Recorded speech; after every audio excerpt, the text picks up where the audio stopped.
Hello football fans, Lionel মেসির injury বা অস্বস্তি ভাবের কথা আশা করি আপনারা সকলেই জেনে গেছেন। না জানলে আমার চ্যানেলের আগের ভিডিওটি গিয়ে দেখে আসতে পারেন। মূলত ঘন ঘন ম্যাচ খেলার কারণেই ডান পায়ের হামস্ট্রিংয়ে টান অনুভব করেছেন মেসি এবং বর্তমানে তার পরীক্ষা নিরীক্ষা চলছে। 36 বছর বয়সে এসে 2-3 দিন অন্তর প্রতিটি ম্যাচে 90 মিনিট করে খেলা সহজ নয় এবং কনকাকাফ চ্যাম্পিয়ন্স লিগের ফার্স্ট লেগে যেই ডান পায়ে মেসিকে আঘাত করা হয়েছিল সেই পায়ের হামস্ট্রিংয়েই ব্যথা অনুভব করছেন মেসি।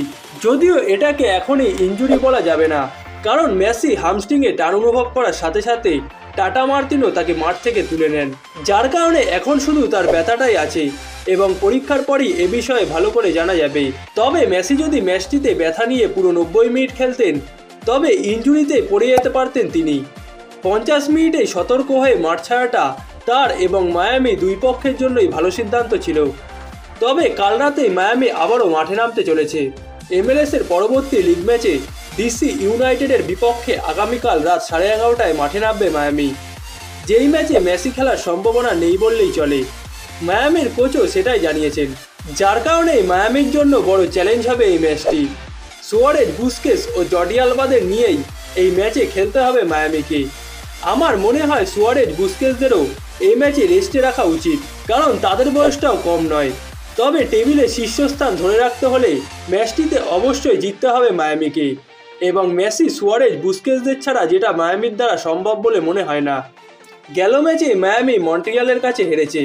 সেই ম্যাচে মেসির পাশাপাশি সুয়ারেজ, বুস্কেসদের শুধুমাত্র হাফ টাইম রেস্টে রাখা হয়েছিল, তাতে ম্যাচটিতে মায়ামির অবস্থা খারাপ হয়ে যায়, যার কারণে হয়তো এই ম্যাচটিতে শুরু থেকে সুয়ারেজ ও বুস্কেসদের খেলাতে পারেন টাটা মার্তিনো।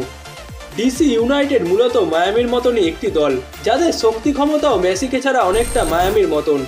তারা এখন পয়েন্ট টেবিলে 6 নম্বরে আছে এবং এই ম্যাচে জিততে পারলে শীর্ষে উঠে যাবে তারা। তবে দেখার বিষয় হবে যে মেসিকে ছাড়া মন্ট্রিয়ালের কাছে হারা মায়ামি এই ম্যাচে ডিসি ইউনাইটেডকে পরাজিত করতে পারে কিনা। এই ম্যাচটি বাদেও চলতি মাসে মায়ামির আরও 2টি ম্যাচ আছে এবং সেই ম্যাচগুলোতেও মেসির খেলার সম্ভাবনা নেই বললেই চলে, কারণ 22শে মার্চ মেসি আর্জেন্টিনার হয়ে এল সালভাদরের বিপক্ষে প্রীতি ম্যাচ খেলতে মাঠে নামবেন এবং 26শে মার্চ কোস্টারিকার বিপক্ষে খেলবে আর্জেন্টিনা, যেই ম্যাচটিতেও মেসি খেলার চেষ্টা করবেন।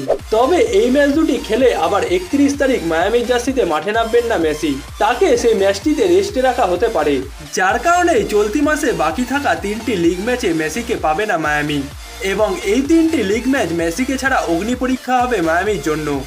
এর মধ্যে একটিতে হারলেই মায়ামি পয়েন্ট টেবিলে শীর্ষস্থান হারাবে।